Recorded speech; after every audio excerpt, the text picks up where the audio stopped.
जीवन का रहस्य आप लोग जानते हैं। 95% मनुष्य अपनी शरीर की कमाई खाते हैं, अपनी मेहनत की कमाई खाते हैं, परंतु 5% मनुष्य अपनी बुद्धि से और इस पूरे विश्व में राज करते हैं। वह हैं 5% मनुष्य। परमात्मा ने आप दोनों को बराबर ही बनाया था,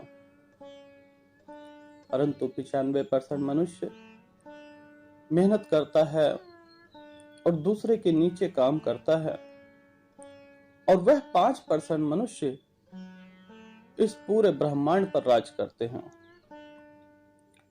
परमात्मा ने तो दोनों को एक समान बनाया था, परंतु भिन्न क्या है? भिन्न ये है, जो है हमारी बुद्धि, और जो बुद्धि का विकास कर लेते हैं वह सब पर राज करते हैं। आप देखें, कुछ मोबाइल नेटवर्क यूज करने वाले, कुछ प्रधानमंत्री, कुछ मुख्यमंत्री, कुछ आईएएस अफसर इसको चलाते हैं। कितनी भी सरकारें आएं या जाएं, परंतु इन सरकारों को चलाने के लिए आईएएस आईपीएस होते हैं। इसी प्रकार से अपनी बुद्धि को तेज कर शार्प करके मनुष्य भी वहां तक पहुंच सकता है।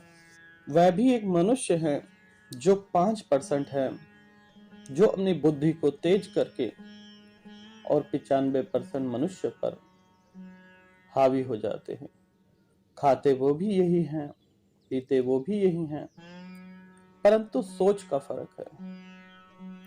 एक अच्छी सोच इंसान को ऊपर ले जाती है और एक नीची सोच इंसान को नीचे ले आती है।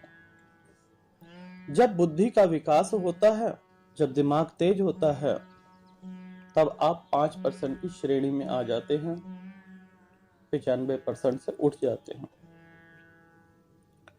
वह कैसे? जितनी भी ज्यादा हम आध्यात्मिक किताबें पढ़ेंगे, योगा, मेडिटेशन और ध्यान लगाएंगे, उतने ही ज्यादा हम बुद्धिमान हैं। आप देखिए कि ये जो 95% लोग हैं, ये सुबह 8 बजे उठेंगे, 10-11 बजे इनकी जॉब होगी और 6-7 बजे इनकी छुट्टी हो जाती है। कुछ दिन बाद रिटायर होके एक बड़ा सा गार्डन होगा, उसमें बैठेंगे और कहेंगे देश तरक्की नहीं कर रहा। परंतु जब आप भी तो थे, तो आपने क्या किया?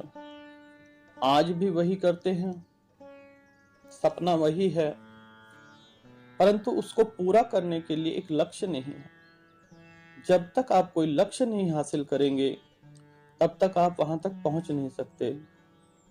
लक्ष्य के लिए सबसे बड़ी जो चीज है वह है ध्यान, योग।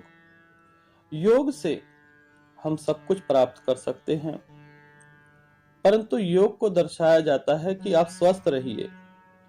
अगर आपको स्वस्थ रहना है तो आप साइकिलिंग कर लीजिए, जिम कर लीजिए, परंतु योग बहुत बड़ी चीज है जिसमें आत्मा और परमात्मा का मिलन होता है।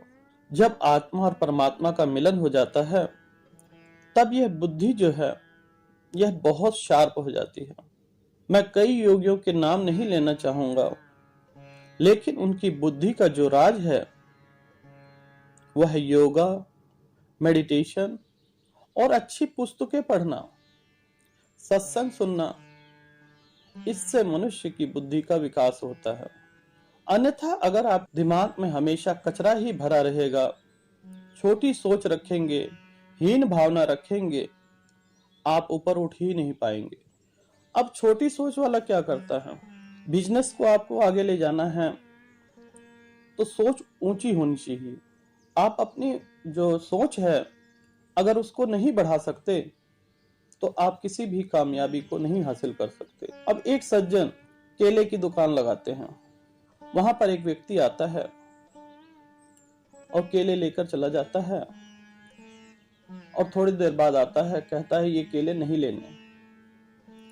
अब आप बताइए, एक ऊंची सोच वाला और एक नीची सोच वाला क्या करेगा?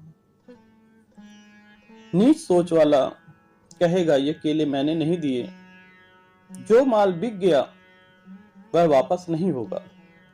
परंतु जिसकी ऊंची सोच होगी वह कहेगा कि लाइए भाई साहब, इसके बदले और कुछ ले लीजिए, दूसरे केले ले लीजिए और कोई सामान ले लीजिए।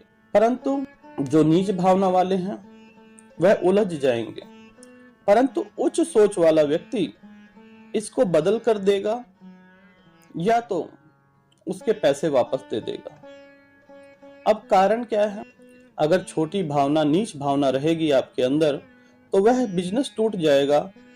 वह आया व्यक्ति कोई भी कारण रहा हो, अगर आप उससे अकड़ के बात करेंगे, कहेंगे कि मैंने ये नहीं दिया और जो माल बिक गया वो वापस नहीं होगा, तो ग्राहक टूट गया।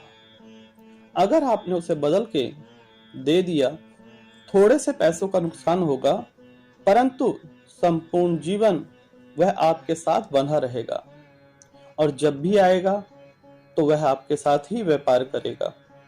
इसी प्रकार से जो व्यक्ति है वह ऊंची सोच का जब मालिक बन जाता है तो वह संपूर्ण जीवन हर एक पर राज करता है।